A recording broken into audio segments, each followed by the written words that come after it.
પાનોલી પંચાયતના ward number 3ના સભ્યના 3 સંતાનના મુદ્દે સભ્યપદ રદ કરવા તાલુકા પંચાયતમાં લેખિત ફરિયાદ આપવામાં આવી છે। 17 મહિના પૂર્વે પણ તાલુકા પંચાયતને જિલ્લા પંચાયતમાં ફરિયાદ કરવામાં આવી હતી, પણ અરજી દફતરે થઈ હતી।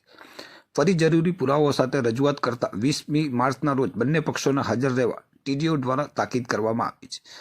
પાનોલી પંચાયતના વોર્ડ નંબર 3ના સભ્ય અજય વસાવા સામે ગામના જગદીશ વસાવાએ 3 સંતાનના મુદ્દે સભ્યપદ રદ કરવા માટે 17 મહિના પૂર્વે તાલુકા પંચાયત અને જિલ્લા પંચાયતમાં રજૂઆત કરી હતી, જેમાં અજય વસાવાએ પોતાનું ત્રીજું સંતાન તેની ભાભીનું અને દત્તક લીધું હોવાનું જણાવ્યું હતું। જોકે જગદીશ વસાવાએ સામે પુરાવા રજૂ કરી તેની ભાભીને હાંસોટ પીએચસી સેન્ટરમાં કુટુંબ નિયોજનનું ઓપરેશન કરાવ્યું હોવા સહિતના પુરાવાઓ રજૂ કર્યા હતા। બાદમાં બંને પક્ષના જવાબદાર અને જવાબ આધારિત સ્થળ તપાસ અરજી દફતરે કરી દેવામાં આવી હતી। ફરિયાદીએ વધુ પુરાવા સાથે ફરીથી અરજી કરતા બંને પક્ષને આગામી 20મી માર્ચના રોજ સાંજે 5 કલાકે કચેરી ખાતે હાજર રહેવા તાકીદ કરવામાં આવી છે।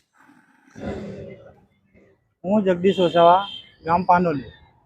મેં અગાઉ 2023માં એક અરજી કરેલી હતી અજયભાઈ હીરાભાઈ વસાવાને।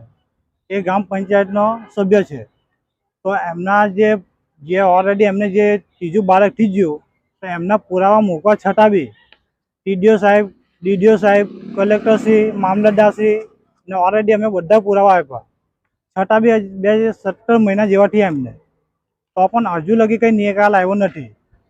તો અમારે એવું કહેવું છે કે આટલા મહિના 17 મહિના થઈ ગયા છતાં પણ એમનો નિકાલ નથી આવ્યો, તો 2020 તારીખના જે હમણાં સુનાવણી છે, તમને આશા છે કે નવા ટીડીઓ સાહેબ આનો નિકાલ કરશે, ને જો એમના વિરુદ્ધમાં કોઈ કાર્યવાહી નહીં કરવામાં આવશે ને જો અમે પુરાવા આપવા છતાં પણ એને જો કોઈ કાર્યવાહી કરવામાં નહીં આવશે, તો જે લાગતા વળગતા અધિકારીઓની વિરુદ્ધમાં અમે પોલીસ કાર્યવાહી કે પછી કાયદા રીતે કોર્ટ મારફત અમે કાર્યવાહી કરીશું।